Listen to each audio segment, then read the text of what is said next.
Hey everybody, welcome to SaltyOldGamer, where we're on an airsoft journey and we're sharing everything we learn along the way. And we're continuing a trend here of featuring non-M4 guns for review with this bad boy, the Umarex Elite Force H&K licensed G36C. And this is the Elite version, their premium version, and we're gonna see if it's truly worth it. So stay tuned.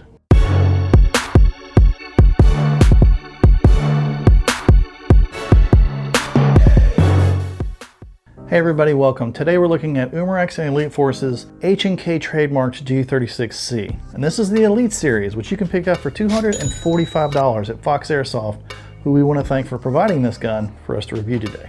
And this gun in your hands just feels like it's made super rock solid. It's quality nylon fiber molding, just like the real H&K G36C. And the Elite series has got a lot of extras on both the outside and the inside. And we're going to dig into them. But before we do that, let's see what's in the box. What's in the box? Alright guys, today we're looking at the Elite Force Umarex H&K branded G36C Elite. Now this is the premium version of their G36C. This one goes for $245.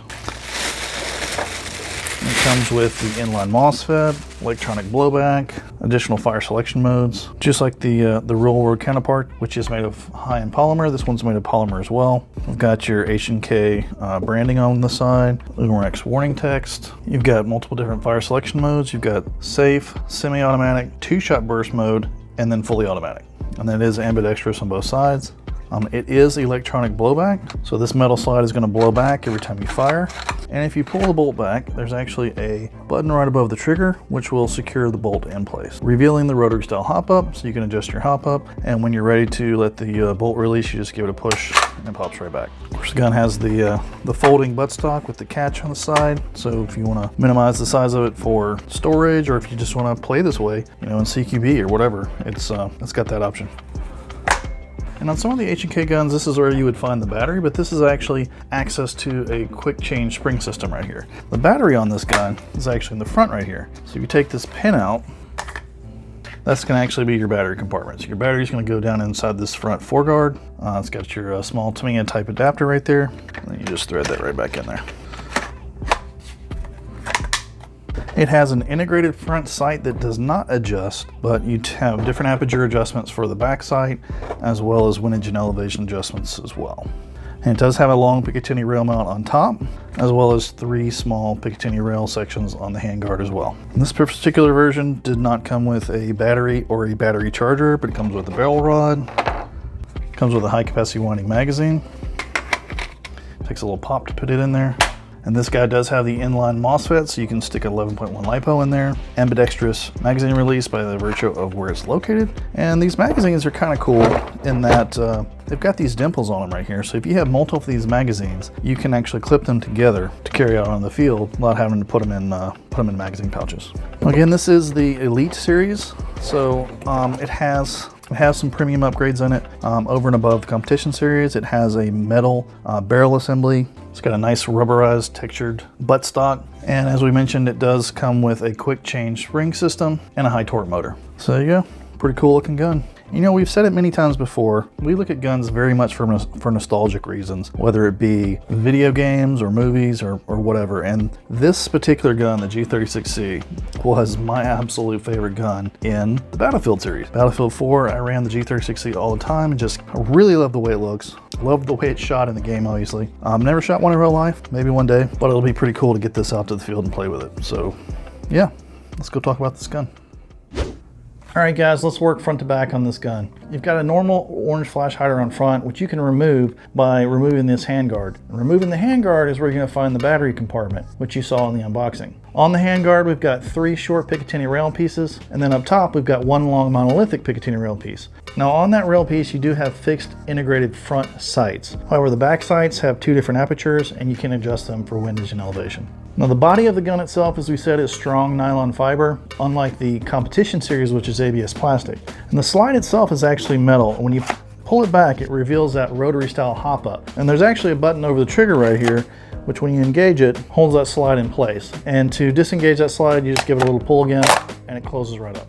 And the Elite series does have an extra firing mode. It's got ambidextrous fire selection controls, and you can select safe, semi-automatic, fully automatic, and 2-round burst. Of course, the gun has a folding buttstock, so you can get really compact if that's what you're into, or if you just want to use it for storage. When you fold that buttstock back, it does give you access to the quick change spring system. The mag release is ambidextrous because it's right behind the magazine itself, and the gun does come with a high cap winding G36C magazine. Now these G36C magazines, both the competition and the Elite series, come with this unique dimpling on the front and back.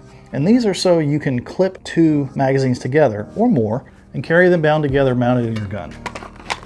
And Umarex is not skimping you on the internals of this gun either. On the inside of this gun, you've got a full metal, fully upgradable version 3 Marui gearbox. And that brings us right to the pertinent question of every gun review, and that is, how does this gun perform? We're gonna go find that out right now. The G36C Elite came in shooting at a pretty wide spread of 325 to 345 with 0.20 gram BBs. And with an 11.1 LiPo battery, it's shooting right at 18 rounds per second. And even though the real-life G36C is an assault rifle shooting 5.56, it's got the dimensions of a submachine gun and was developed for special tactical applications by police and military special forces, so it makes sense for it to shoot under that 350 CQB limit. The gun shoots really solid from 70 feet. In fact, the hop-up is so strong we had to turn it all the way off, and still the integrated sights didn't quite line up, but once we had it figured out, we were hitting the bullseye pretty regularly. And unlike the blowback on our H&K UMP45 Elite, the electronic blowback for the bolt on the G36C Elite is very light. It doesn't shake the gun and allows every follow-up shot to be on the same laser beam.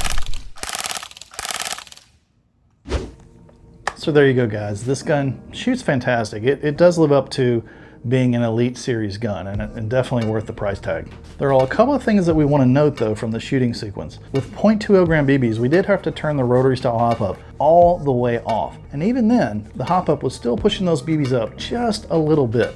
And I don't consider that a bad thing at all. All that means is that this hop-up is really quality, and it's going to support heavier BBs, which is going to give you better accuracy and better distance. And the second thing we noticed is right in line with the first one, and that is that the fixed integrated sight simply will not line up with 0.20 gram BBs, even with the hop-up completely turned off. You definitely want to use slightly heavier BBs with this gun, and you definitely want to use an optic. So guys, tell us what you think about this gun in the comments below. We're definitely going to be taking a look at it head-to-head against the competition series, not necessarily because they should perform equally, but just to see if it's worth the extra price over and above the competition series to go with the Elite series. I think it is personally, because it's got that rugged heavy-duty feel to it. The version 3 Marui gearbox has got an inline MOSFET, so you can run that 11.1 LiPo without any worry.